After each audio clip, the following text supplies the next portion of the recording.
Primero, Vale. pues eso, Ya está. agradecer la invitación. Hay pocas cosas más agradables que ir explicando lo que te apasiona, ¿no?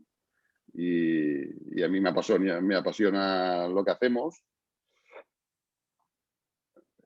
Me pongo al principio.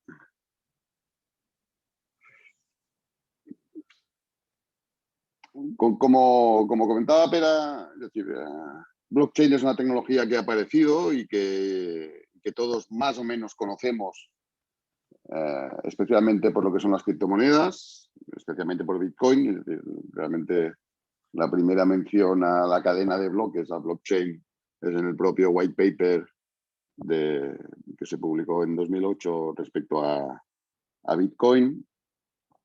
Es una tecnología que permite descentralización, seguramente es el principal activo que aporta blockchain al mundo.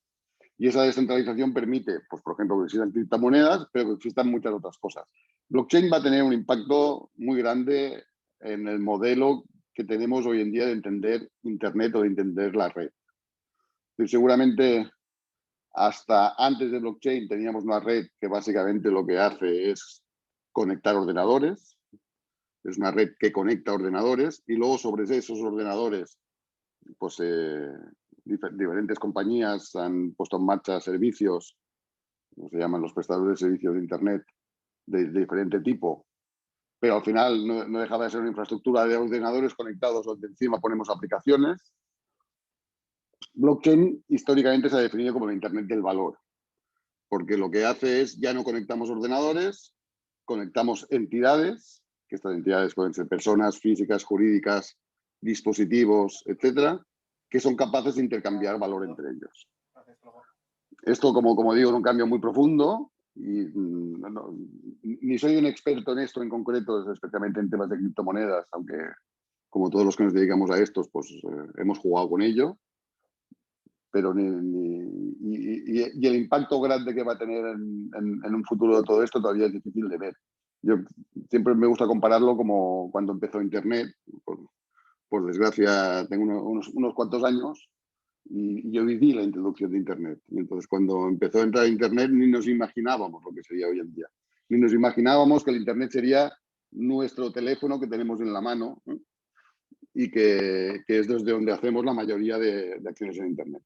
Con blockchain va a pasar un poco lo mismo. Entonces, estamos en el inicio y poco sabemos el impacto que va a tener en general. De lo que sí sé un poco, porque yo me estoy trabajando, es de identidad digital. Y lo que para nosotros fue evidente cuando apareció blockchain es que blockchain tenía directamente un impacto en los modelos de identidad digital. Significaba un cambio de las reglas de juego. Y un poco lo que os voy a comentar hoy, o lo que os voy a explicar hoy, es hacia dónde van los modelos de identidad digital gracias a la aparición de las tecnologías blockchain. Para situarnos, ahí. Para empezar la historia, pues nos vamos al año 93. El año 93 eran los inicios de Internet. De hecho, nos conectábamos a Internet con módems de velocidades muy bajas. De hecho, nos conectábamos muy pocos en el año 93 a Internet. Había muy poca gente conectada a Internet. Pues ya en el año 93, en el New Yorker, Peter Steiner publicó este chiste, que es un chiste histórico en el mundo de la identidad digital. Cualquier charla de identidad digital siempre aparece ese chiste, ¿no? Y es el cómic, el chiste, donde un perro le dice al otro, tranquilo, que en Internet nadie sabe que eres un perro. Sí, desde que nace Internet, Internet nace sin una capa de identidad digital que permite identificar correctamente las partes. Y eso nos ha llevado hasta ahora, donde los mecanismos que hemos tenido para identificar a personas o cosas en Internet, en general son o muy sólidos, pero muy poco usables, con lo cual, si no son usables y no lo usa la gente, no sirven para nada. Para poner un ejemplo, el DNI electrónico. El DNI electrónico es un mecanismo que nos da mucha seguridad sobre quién hay detrás de un DNI electrónico, pero no me atrevo a preguntar a la sala cuántos de la sala hacen uso del DNI electrónico como electrónico, porque mejor no saberlo, ¿no? Porque la realidad es que no tiene uso, tiene muy poco uso. O mecanismos de identidad. Me gusta decir a menudo que los primeros que resolvieron la identidad digital en Internet fue Facebook, ¿no? Es decir, el primer servicio que fue capaz de que las personas tuviéramos una identidad en Internet y nos intercambiáramos sabiendo de forma razonable que en el otro lado había alguien que conocíamos, es Facebook. Es cierto que esto provoca muchos problemas de todo tipo, desde problemas de privacidad a problemas de que evidentemente hay suplantaciones de identidad, conocemos los problemas. Pero Facebook hizo un primer despliegue de un modelo de identidad, Facebook y el resto de plataformas después, Google, Amazon, pues todos estos. Pero la realidad es que Internet nace sin una capa de identidad y esto genera muchos problemas. En el año 2005, ya habían pasado unos cuantos años desde que Internet empezó a despegar, uno de los popes del mundo de Internet, Kim Cameron, que en aquel momento trabajaba en Microsoft, hoy está jubilado, pero todavía es advisor del CEO de Microsoft para temas de identidad digital, hizo algo muy pomposo, que fue publicar un post en un blog que se llamaban Las leyes de la identidad. Y aquí explicaba qué debía, es decir, qué debía ser importante a tener en cuenta en el despliegue de un modelo de identidad digital en Internet, cuando todavía no teníamos esa identidad digital. Pero ¿cómo debía ser? No voy a entrar en detalle en cada uno de los puntos. Para mí, básicamente, hay tres aquí que son muy importantes. Uno es que la identidad tenía que estar controlada por el propio usuario y, por tanto, el usuario tenía que, considerando la identidad como aquellas cosas que me identifican, ¿no?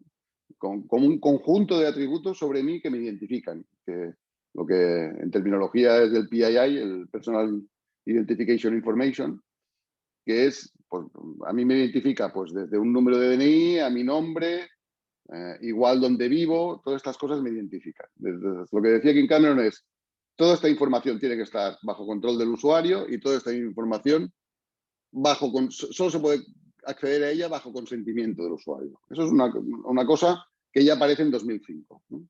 En 2005 teníamos ya una normativa de protección de datos en Europa, pero todavía era una normativa, digamos, muy inicial. El segundo punto es que aquella información personal que tenemos solo tenemos que compartirla cuando es estrictamente necesario, ¿eh? El minimal disclosure por la constraint use. Y para mí el otro elemento clave era el punto 5. Es decir, y esto no habrá un único mecanismo de identidad. Habrá un pluralismo de operadores y tecnologías y que tenemos que conseguir que esto sea universal. Evidentemente, esto lo dice Kim Cameron en el 2005, estamos en 2021 y esto no lo hemos resuelto todavía, ¿no? Pero digamos, ya estaba ahí empezando a verse cómo tenía que funcionar el tema. Pasan años, 9 años en concreto, y Europa publica su normativa de protección de datos personales, lo que es el RGPD o el GDPR en inglés. Que en el fondo, los principios que la sustentan son muy parecidos a lo que decía Kim Cameron en el 2005. Al final los datos personales son de las personas, son los que lo identifican, tienen que estar bajo su control y por tanto hay que garantizar la privacidad de los datos personales. En 2016, blockchain ya llevaba una cierta trayectoria. Entonces, en el propio 2016, otro de los popes del mundo de la seguridad y la identidad digital, el señor Christopher Allen, para situarlo, es el inventor de esta cosa que vemos aquí abajo, que es el candadito en los navegadores de Internet que te dicen que la conexión es segura. Ese candadito, que es el protocolo SSL o el TLS, pues digamos, este es el padre de la criatura. Pues este padre de la criatura, cuando aparece blockchain, es una de las personas que empieza a trabajar muy en serio con temas de blockchain y ve que blockchain ofrece una oportunidad para desplegar un modelo de identidad digital que cumpla con los principios que inicialmente se habían planteado, por ejemplo, con Cameron o con la normativa de protección de datos personales que tenemos en Europa. Y define un modelo de identidad que le llama Self-Sovereign Identity, que se basa en 10 principios. Esos 10 principios son muy parecidos, una vez más, a lo que dijo Kim Cameron o a lo que dijo GDPR, pero incluyen un concepto nuevo, que es la existencia. Y esto es importante porque de ahí viene el concepto de identidad autosoberana. El concepto que tiene Kim Cameron es: a mí la identidad no me la da nadie. Es decir, yo soy yo por el hecho de serlo. Y por tanto, la existencia es previa a cualquier otra cosa. Y luego, por el hecho de que yo existo, hay terceros que pueden decir cosas sobre mí. Digamos, el Estado me puede emitir un DNI. Pero que el Estado me emita un DNI no significa que yo no exista previamente al DNI. Es decir, yo existo y luego el Estado me da un DNI, o un pasaporte, o un carnet de conducir, o una tarjeta sanitaria. Pero todos esas credenciales, esos atributos que están vinculados a mí, no hacen que yo exista. Yo existo previamente a eso. Entonces, lo que plantea él es: en un modelo de identidad digital soberana, esa existencia previa también tiene que producirse. Es decir, mi existencia en el mundo digital no tiene que depender de que un tercero me emita a mí o no una credencial. Ese es el modelo de Self-Sovereignty Identity. En general, es un modelo que está basado tecnológicamente por debajo de infraestructuras blockchain. Esta es la definición que más se ha aceptado como concepto de identidad autosoberana, y la idea es esta. La idea es que es una identidad que está vinculada a mí mientras yo vivo, mientras mi tiempo de vida, que puede ser emitida a cualquier persona, organización o cosa, que no depende de una autoridad central, es decir, nadie me puede quitar mi identidad y que por tanto es soberana. Es decir, la identidad, el control de la identidad está en mis manos. Si lo llevamos a ver cómo puede ser esto, al final es muy fácil de entender. Es decir, mi identidad en el mundo físico soy yo, por el hecho de serlo, y luego yo tengo una cartera donde tengo credenciales que dicen cosas de mí. Pues mi carnet de estudiante, pues eso, mi DNI, mi carnet de conducir, que dice cosas de mí. Es decir, yo, soy mi identidad, y hay gente que dice cosas sobre mí. Si esto lo pasamos al mundo digital, pues al final es una cartera digital, un wallet. Un wallet que está bajo mi control, es decir, que nadie me da ese wallet, para entendernos. Ese wallet lo tengo yo, lo tengo bajo mi control, es mi cartera, y sobre esa cartera habrá terceros que emitirán credenciales sobre mí. Pues el gobierno me emitirá una credencial de identidad oficial, un DNI para que lo pueda meter en mi wallet, o un carnet de conducir, o un apoderamiento que dice que yo represento a tal compañía. Al final, ¿qué es una credencial? Pues cualquier cosa que esté relacionada conmigo. Este modelo de Self-Sovereignty Identity, que nace, como os comento, como concepto en el 2016 con el post que publica Christopher Allen, se ha ido desarrollando. Estamos en 2021, solo han pasado 5 años, y estamos en un punto relevante y en un buen momento para que esto empiece a despegar. Lo primero es que hay muchos actores y muy relevantes que están trabajando en este modelo. En algunos casos, grandes actores como puede ser IBM o Microsoft. En otros casos, actores desde el punto de vista político, como la Comisión Europea, de hecho la Unión Europea, que los veremos. En algún otro caso, startups o empresas innovadoras y que se dedican al I+D, pues como nosotros mismos y otros cientos que hay por el mundo, que lo más importante es que están trabajando en un modelo estándar e interoperable que hagan de esto un modelo universal. Y esto es el elemento más importante en todo este proceso de identidad digital basada en blockchain. Es decir, el hecho de que sea un modelo universal es indiscutible, porque o es universal o no será. Es decir, modelos de identidad parciales, nichos de identidad ya tenemos, ya sabemos lo que es. Cualquiera de nosotros tiene cientos de usuarios y passwords que utiliza en cientos de servicios, sean de Internet o sean de la empresa, que además son ingestionables. Es decir, lo que todos nosotros queremos es tener nuestra identidad digital, y con nuestra identidad digital, que es algo nuestro propio que controlamos nosotros, poder acceder y poder tramitar con diferentes prestadores de servicios, sean públicos o privados, de sanidad, de banca y de lo que sea. Entonces, ese modelo que sea universal es clave para todo esto. En el modelo, cuando hablamos de NSSI, siempre lo comparamos con el modelo del email, ¿no? El email es un modelo universal. Es cierto que hay diferentes tecnologías, que hay diferentes prestadores. Yo puedo tener una cuenta de Gmail, yo puedo tener un servicio de correo instalado en casa en mis ordenadores, pero si yo le mando un correo electrónico a Pera, le llega, ¿no? Y le llega pues porque hay una base de estandarización y un modelo de gobernanza común que hace que esto funcione. Pues en el modelo de identidades digitales soberanas se está trabajando para que esto también sea una realidad.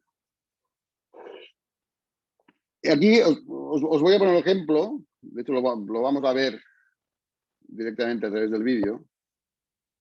Es decir, uno de los ejemplos que se ha puesto muy de moda es precisamente, a raíz del COVID, todo el tema de credenciales vinculadas al COVID, ¿no? Es decir, pues si me he hecho una PCR, si estoy vacunado, si no estoy... Y esto hace que me permita hacer cosas en el mundo. Entonces, esto es un ejemplo de una prueba de concepto que hemos hecho nosotros. Os la comparto y os lo explico y así se entiende cómo funciona esto de la identidad digital autosoberana. ¿Okay? Lo primero es el concepto, el wallet. El wallet no deja de ser una app que tengo en mi móvil donde yo voy a ir teniendo credenciales, ¿no? Esta app, pues es una app que un ejemplo de credenciales, es una app pues, que debe cumplir con una serie de características de seguridad y de interoperabilidad, ¿no? Y luego, cuando hablemos del modelo europeo, lo entraremos en más detalles. Pues, digamos que lo normal es eso, que yo me descargo la app y a partir de aquí voy construyendo mi identidad en la app. ¿Cómo construyo mi identidad en la app? Pues lo primero es crear una identidad oficial, ¿no? En este caso, lo que hacemos aquí es un proceso parecido a lo que se hace hoy en día, por ejemplo, para darte de alta una cuenta en un banco, ¿no? Un proceso que se llama de KYC, que al final lo que haces es compartir tu documento de identidad, en este caso un pasaporte, hacer una prueba de vida con un selfie, comprobar que tú eres quien está vinculado a ese documento, y eso te genera una primera credencial. Una primera credencial que dice que tú, según tu pasaporte, pues tienes este nombre y tienes este número de identidad.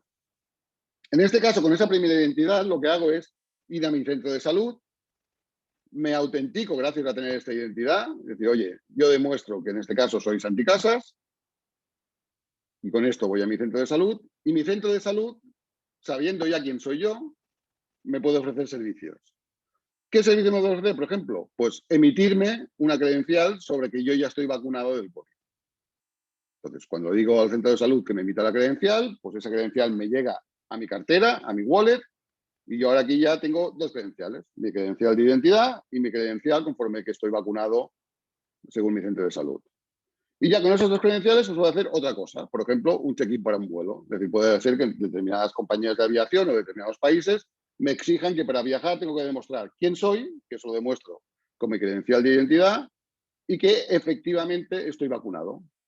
Y el hecho de que demuestre quién soy y demuestre que ya estoy vacunado, pues me permite que me hagan un check-in para entrar en el avión. Y por tanto ya tengo mi tarjeta de embarque, que no deja de ser otra credencial que tengo en mi wallet.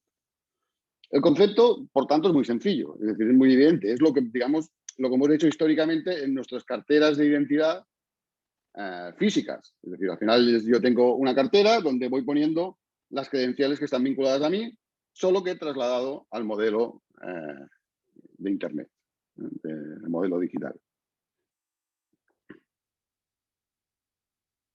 ¿Hasta aquí se entiende?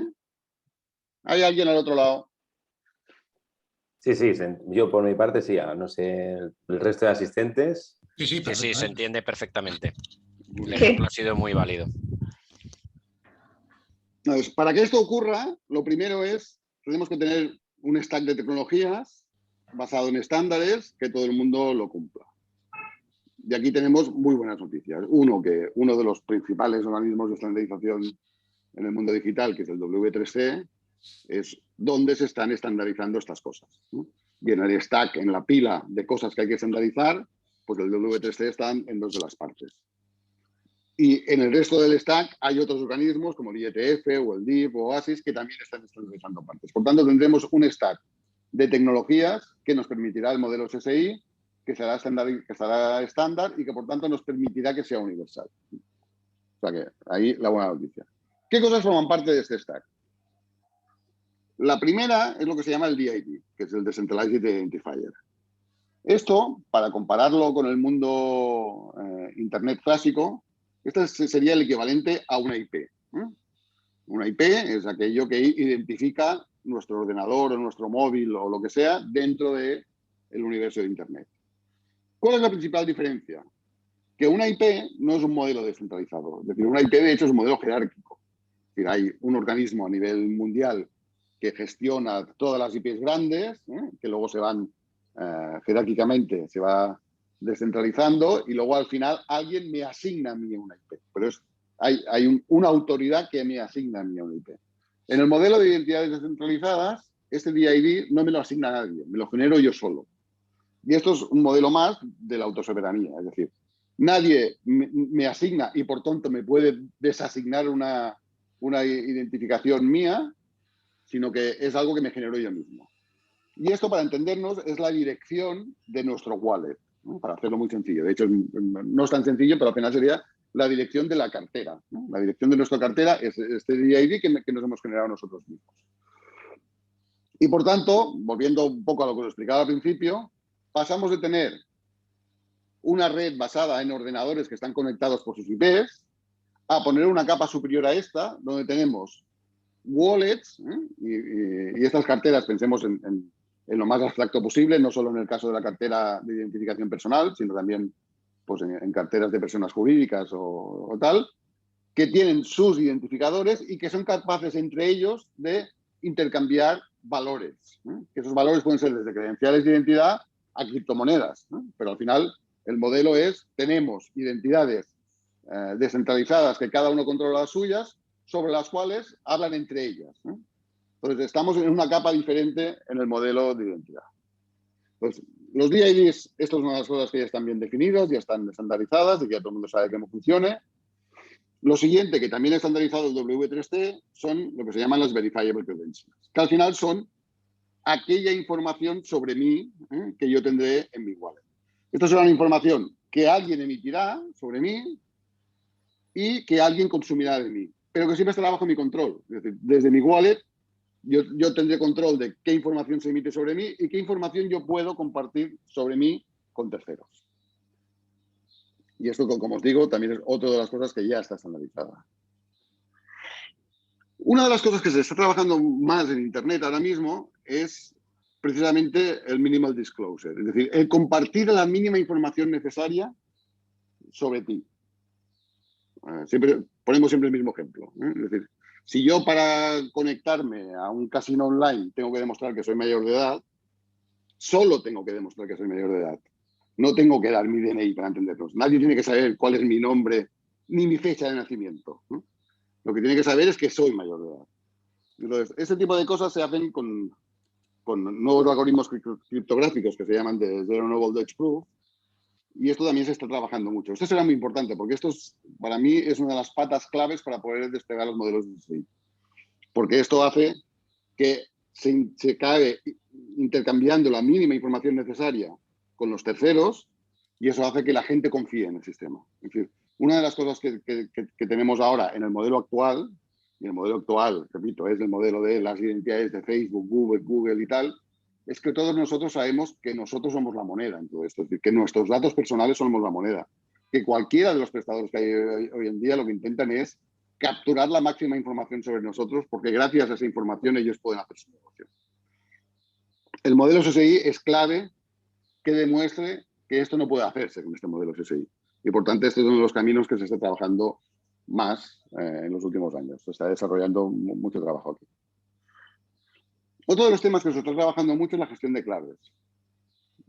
Supongo que en la sala alguno de vosotros habrá jugado ya con criptomonedas, con bitcoins, etcétera. Pues al final un wallet de identidad y un wallet de criptomoneda en lo tecnológico es muy parecido. De hecho, yo soy de los que creo que tendremos el mismo wallet. Es decir, el mismo wallet nos cuestionará cosas de identidad y cosas criptos y otras cosas, ¿no? Y cuando hablamos de criptomonedas, eso es fácil de entender. Y una de las cosas que más ha salido en las noticias es pierde sus claves, ¿eh? Y pierde todo su dinero, ¿eh? Pues en el mundo de la identidad será pierde sus claves y pierde todas sus credenciales o su identidad, ¿no? Entonces es muy importante tener mecanismos de recuperación de claves y mecanismos de gestión de claves. En esto también se está trabajando. De hecho, se está trabajando más en el mundo de las criptomonedas que en el mundo de la identidad. Es decir, aquí el mundo de la identidad beberá de lo que se vaya desarrollando en el mundo de las criptomonedas. Y finalmente, y nosotros desde Validate somos muy obsesivos en estos temas, ¿no? Porque al final, tú te puedes imaginar un nuevo mundo que va a ser diferente. Pero al final tú tienes un legacy, tú tienes un mundo real que está funcionando y que, por tanto, entre el mundo actual y el nuevo mundo, pues tienen que haber puentes. Tienen que haber puentes que permitan que las cosas vayan evolucionando. Entonces, si te vas a hablar con los más fundamentalistas del mundo blockchain, son gente que solo piensan en descentralización, todo tiene que ser descentralizado, las aplicaciones tienen que ser descentralizadas, y en ese mundo mágico de futuro, pues mientras tanto, digamos, seguimos teniendo a Facebook, ¿eh? para seguir poniendo una foto concreta de lo que tenemos. Entonces, en el camino tenemos que hacer puentes. Nosotros, de hecho, hemos trabajado bastante en eso de los puentes. Pues, hemos hecho un proyecto para la Comisión Europea que se llama el eIDAS Bridge, que lo que quería era poner sobre la mesa qué modelos tenemos que hacer que con la tecnología SSI podamos seguir manteniendo el framework legal que teníamos de identidad digital europea. Eso acabaré de comentarlo ahora porque se está cambiando. O en el DIF, que es uno de los grupos de estandarización en los cuales también estamos participando, pues hemos creado un puente, que es el puente a través de OpenID, que permite utilizar estas nuevas identidades basadas en SSI con aplicaciones viejas en base a utilizar protocolos que las aplicaciones viejas ya conocen, ¿no? Como es, por ejemplo, OpenID. Es decir, cuando tú haces en una página web un login with Facebook, un login with Google, o date de alta con Facebook, date de alta con Google, por detrás hay un protocolo que es OpenID Connect, basado en OAuth 2. Pues de hecho nosotros lo que hemos hecho ha sido un puente en el modelo SSI que, utilizando este tipo de conectores, te permite trabajar con aplicaciones viejas. Pues todo este tipo de cosas se está trabajando también y se está estandarizando. Estos son más ejemplos de mecanismos de puentes entre lo viejo y lo nuevo. ¿Quiénes son los actores principales que hay en esto? Esto está cambiando, esta foto cambia como cualquier tecnología nueva, pues quiénes son los actores principales cambia muy rápido. Una vez más, si nos vamos a los inicios de Internet, parece que Google ha existido siempre, ¿no? Pero Google no existió siempre, y antes de Google había buscadores tipo Altavista, Lycos, gente que en aquel momento parecía que eran los grandes, ¿no? O Netscape, como navegador. Y en el camino, pues los principales players van cambiando. Esto, evidentemente, está pasando por aquí. En cualquier caso, una primera foto de cosas relevantes de lo que está pasando en el mundo de la identidad digital. Uno, en España tenemos el consorcio Alastria, que sin duda ha sido el principal actor que en España, bueno, nosotros también formamos parte de Alastria, que ha trabajado para el desarrollo de blockchain en España, donde ahora somos unos 600 socios. Y una de las cosas que ha hecho Alastria ha sido definir un modelo de identidad digital soberana que se llama Alastria ID. Y es seguramente uno de los modelos a nivel mundial más bien definidos de lo que es un modelo de identidad digital soberana. Uport, que comentaba de los cambios, pues Uport ya le deberíamos cambiar el nombre porque ya no existe, pero Uport estaba dentro de una de las principales compañías en el mundo blockchain, especialmente vinculados a Ethereum, que era Consensus, que también fue uno de los primeros protocolos de identidad digital soberana que se han trabajado. Sobrin, de las cuales nosotros formamos parte, nosotros tenemos un nodo de la red Sobrin en España, de hecho el único nodo que hay por ahora. Sobrin es el primer intento universal de tener una red blockchain exclusiva para identidad digital para tener un modelo universal.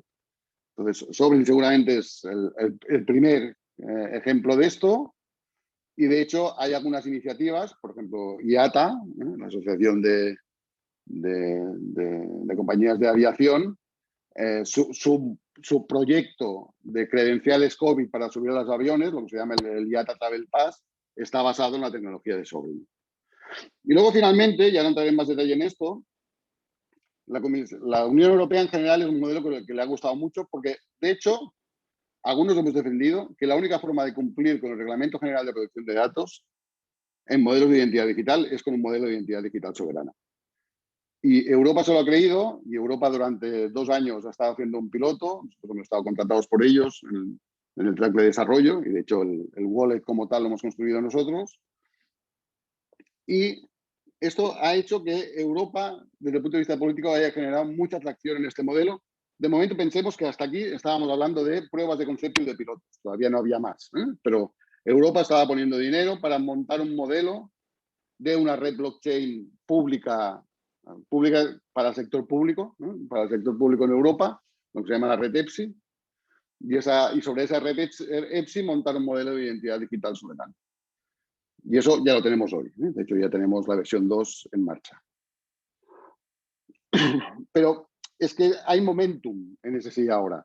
Uno, por lo que comentábamos de las credenciales COVID. Las credenciales COVID han salido muchas iniciativas, la mayoría no son interoperables, es decir, Europa ha salido del Green Pass, pero la propia Europa, cuando publica el Green Pass, dice, esto lo sacamos ahora, sí, que no es un modelo muy descentralizado, pero tenemos prisa porque en junio, porque llega el verano y los europeos tienen que poder moverse, pero en siguientes versiones esto será un modelo SSI. Me lo escriben literalmente así, pero se da a entender que será así. La mayoría de iniciativas que hay en el mundo de las credenciales COVID, nosotros formamos parte también, por ejemplo, del Good Health Pass, pero hay varias iniciativas. Todas estas iniciativas piensan ya en un modelo SSI para las credenciales COVID. Gartner, que siempre tiene algo que decir en estas cosas, pues predice que para el año 2023, es decir, pasado mañana, el 25% de las identidades digitales que se usarán ya serán identidades soberanas, identidades controladas por el propio usuario. O los grandes del sector de recursos humanos, es otro tipo de credencial muy habitual. Es decir, imaginaros, es decir, lo que tenemos ahora es nuestro currículum en LinkedIn. Esto sería nuestras credenciales vinculadas al sector profesional. Dónde he trabajado, dónde he estudiado, credenciales que nadie puede comprobar. Es decir, de hecho, las compañías que se dedican al recruiting de personal, donde tienen menos control y tienen que dedicar más recursos, precisamente es al screening de los currículum vitae, es decir, comprobar que efectivamente es verdad lo que dice un currículum. Que como todos sabemos, hay una parte de mentira siempre, ¿no? Pues todos los grandes del mundo del sector de los recursos humanos, desde compañías de recursos humanos tipo Randstad hasta fabricantes tipo Cornerstone, fabricantes de software, están creando ya una red para gestionar las credenciales vinculadas al mundo laboral. Pero sin duda la noticia es que hace 2 semanas la Comisión Europea presenta el borrador de la revisión del Reglamento de Identidad Digital Europeo, lo que se llama el Reglamento EIDAS, y la revisión es del Reglamento EIDAS 2. El Reglamento EIDAS 2 pone negro sobre blanco que el futuro de la identidad digital de los ciudadanos europeos será un modelo de identidad digital soberana. De esto que estamos hablando ahora.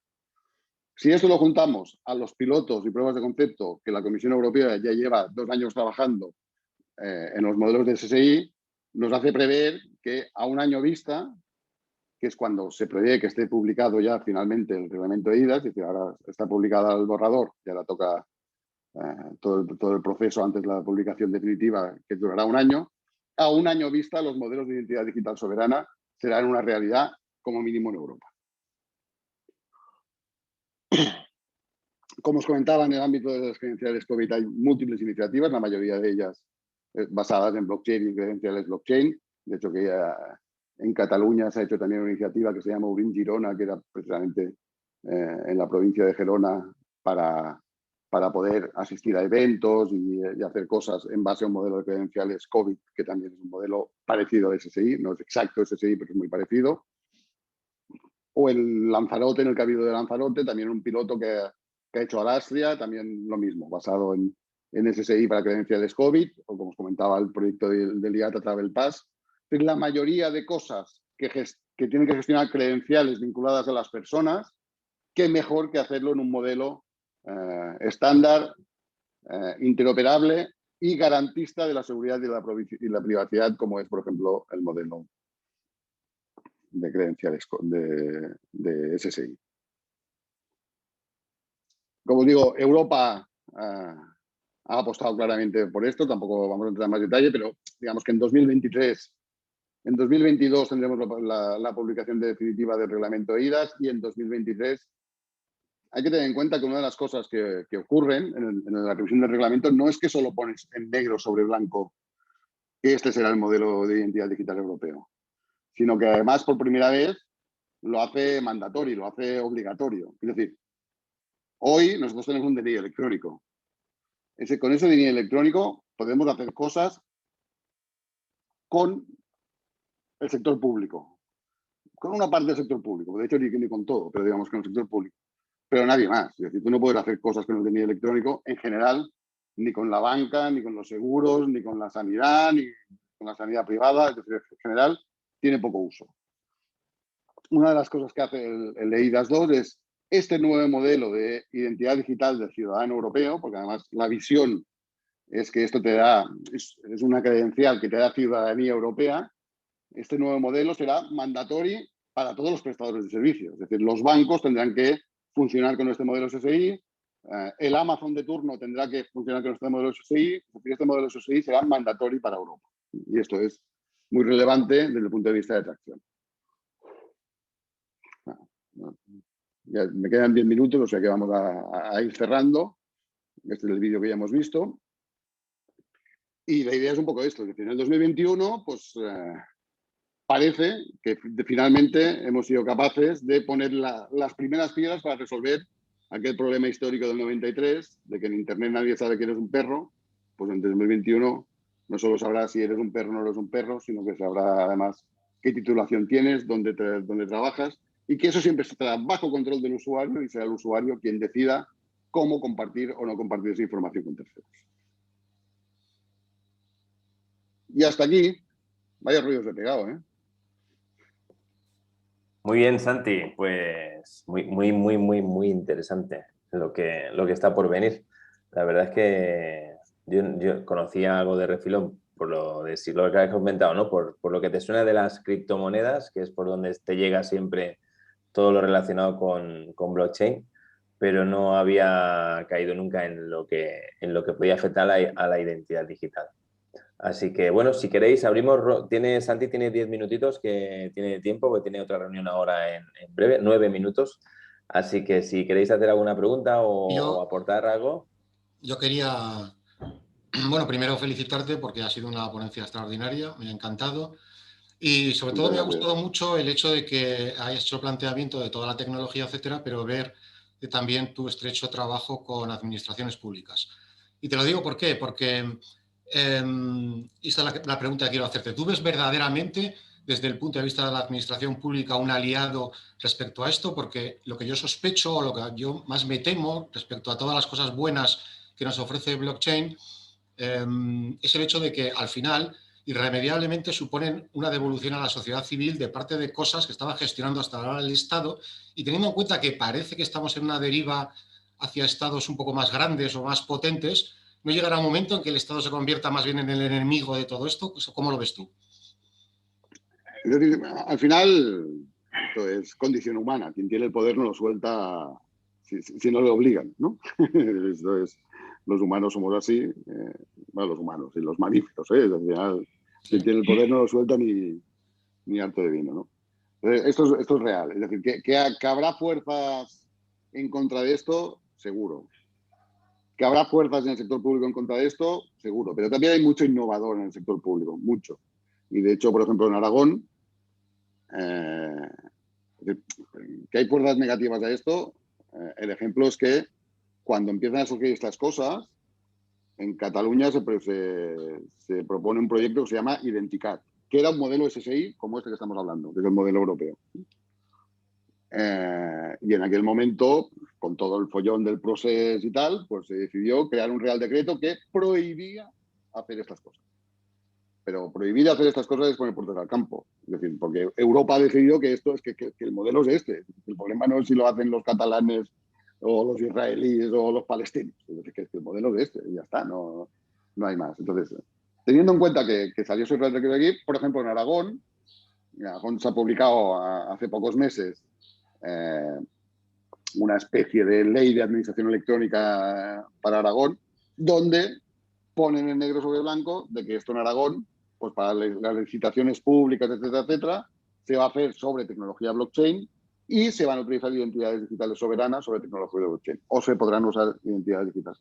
Con lo cual, es normal que en el sector público en general, que tiene control de determinadas cosas, no quiera cambiarlo, pero también es cierto que hay innovadores. Yo, por poner otro ejemplo, yo estuve un tiempo trabajando, de hecho, yo desplegué en el notariado en España todos los sistemas de firma electrónica del notariado. Yo y con todo el equipo de la PKI de ANCER en su momento, ¿no?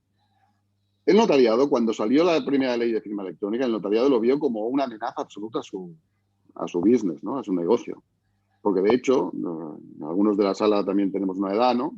Pues hace unos años, cuando presentabas cuentas anuales, que no se presentaban todavía por internet, se presentaban las cuentas anuales y tenías que legitimar tu firma como representante de la compañía para poder presentar las cuentas anuales. De hecho, tenías que ir a notario cada año para legitimar tu firma para presentar las cuentas anuales.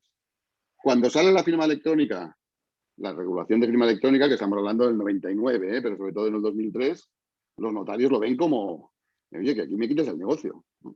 Cuando aparece blockchain, los notarios y los registradores lo ven de, oye, yo que estoy dando fe de estas cosas, ¿lo va a hacer ahora una red?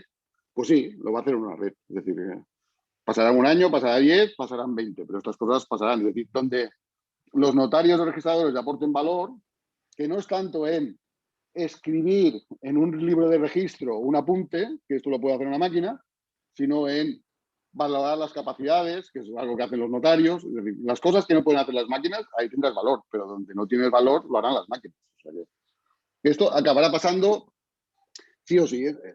Otra vez, me voy al inicio de Internet. En el inicio de Internet, cuando empecé, yo digo, parezco el abuelo cebolleta en estas cosas, porque me voy muy para atrás, ¿no? Pero la banca no tenía banca electrónica. La banca electrónica, antes de que naciera Internet, la banca electrónica era un disquete que te daban para conectarte por módem directamente al banco, ¿eh? Y hacer unas operaciones horrorosas y que decían que ellos nunca lo harían por Internet, porque Internet era súper inseguro, que estábamos locos, que el correo electrónico no le podías mandar al director de tu oficina del banco un correo electrónico para hacer algo, porque decía, oye, nuestro correo no se conecta con el correo de Internet porque esto es inseguro. Todo esto está muy bien. Hoy los bancos que sobrevivirán son los bancos digitales que están en Internet. Es decir, los bancos que tienen oficinas, la verdad, lo pasan muy mal. Muy bien, gracias, Santi. Jesús, gracias por tu pregunta. Damos paso a Mabel. Sí, hola, buenos días a todos. Hola, Gracias, Mabel. Santi, por la exposición y por traernos la realidad actual, no futura, la que ya está. Una consulta, duda. En el esquema de SSI básico que presentaste al inicio de la presentación, había uno de los puntos que decía que la tecnología, esta tecnología, ¿no? Y en base a la blockchain, pues sería un modelo, un mejor modelo para el cumplimiento del reglamento de protección de datos. Y mi duda sale tomando en cuenta la naturaleza misma de la blockchain, por ejemplo, que es inmutable, etcétera. Como tú sabrás, en nuestro campo, yo en el ámbito legal, ¿no? Del tema de protección de datos, se habla mucho de que sí, ciertamente cumple con mucha medida de seguridad que el mismo reglamento ya establece, pero a la vez es contradictorio porque no permite que algunos derechos que la normativa establece se puedan cumplir. Entonces, Sí, por ejemplo, el derecho al olvido. Sí, sí. Sí, el de rectificación, el de borrado, etcétera. En el modelo SSI, la pregunta es buena, ¿eh? Porque en el modelo SSI, de hecho, en el modelo SSI, en blockchain hay muy poca cosa. En blockchain lo utilizamos como una infraestructura que nos da seguridad en determinadas cosas, pero los datos como tal no están en el blockchain. Los datos están off-chain. Es decir, los datos no están en el blockchain. En el blockchain hay rastro que demuestra que esos datos son míos, pero no se sabe qué datos son. Es lo que hablábamos de pruebas de conocimiento cero y tal. Es decir, la información no está en el blockchain. En el blockchain solo hay aquellas trazas que son necesarias para demostrar la veracidad de los datos que pasan. Y por tanto, desde el punto de vista de cumplimiento del reglamento de protección de datos, los datos están siempre bajo control del usuario, que es lo que exige el reglamento de protección de datos. Es decir, al final lo que dice que los datos son míos y yo soy quien tengo que poder decidir con quién los comparte y quién no, y actuar con mis derechos de rectificación, de cancelación, etcétera, etcétera. Sí, pero entonces cuando parte de la información que yo decido compartir en este esquema, para mi verificación de identidad es justo, por ejemplo, mi nombre y mi dirección, y resulta que de aquí a 6 meses me cambio de dirección y necesito hacer una rectificación de ese dato que yo he facilitado, obviamente, voluntariamente y bajo mi control, como es el sistema S6. ¿Cómo hago esa rectificación? Esto, estamos en los inicios, y es importante ver que estas cosas van creando capas y tenemos lo que tenemos ahora y tal. Pero esto, por ejemplo, en el modelo que os comentaba en Elastic ID, no está tanto pensando en la rectificación como en la revocación del dato, del acceso al dato, ¿no? En el modelo que está pensado en Elastic ID, por ejemplo, es decir, yo tengo en mi wallet una credencial determinada, por eso, mi credencial de identidad o de dirección, yo la comparto con el banco. Y yo a posteriori le puedo decir al banco, oye, esta credencial que te he emitido ya no quiero que la tengas tú más. Y él está obligado, por ley, a borrarlo de sus sistemas. Ese mismo mecanismo estará también en mecanismos de rectificación. Pero lo importante aquí es entender eso, que aquí estamos hablando entre partes, que la información no está en medio, ¿no? Es decir, no hay una base de datos central donde está esa información o una base de datos distribuida que es blockchain y tal. La información la tiene una parte y comparte determinada de esa información con otra parte. Y cuando lo ha compartido, luego le puede decir, oye, esa información que te he compartido, bórrala porque ya no quiero que tengas acceso, o modifícala porque se puede producir este tipo de modificación. De hecho, esto fuera de un modelo SSI es donde es inviable. Es decir, el problema es que cumplir con el Reglamento General de Protección de Datos, con los mecanismos que tenemos hoy en día, desde el punto de vista de operaciones es inviable. Vale, gracias, Santi, gracias. Muy bien, Santi, pues nada, se nos acabó el tiempo. Vamos a ser rigurosos ya que lo has pedido así. Me sabe muy mal, pero pero la agenda va... Nada, ya buscaremos otra ocasión para hablar de otro tema que creo que da para mucho y también reinvitaremos a todas aquellas personas que por lo que sea, pues hoy o no han sido, no se han dado cuenta de que era la reunión a las 10 o no sé qué ha pasado, ¿vale? Así que nada, muchísimas gracias por tu tiempo, que sabemos que vas justo y esperamos verte pronto por aquí. Muchas gracias a todos también por vuestra asistencia. Cuidarse. Hasta luego, muchas gracias. Hasta luego.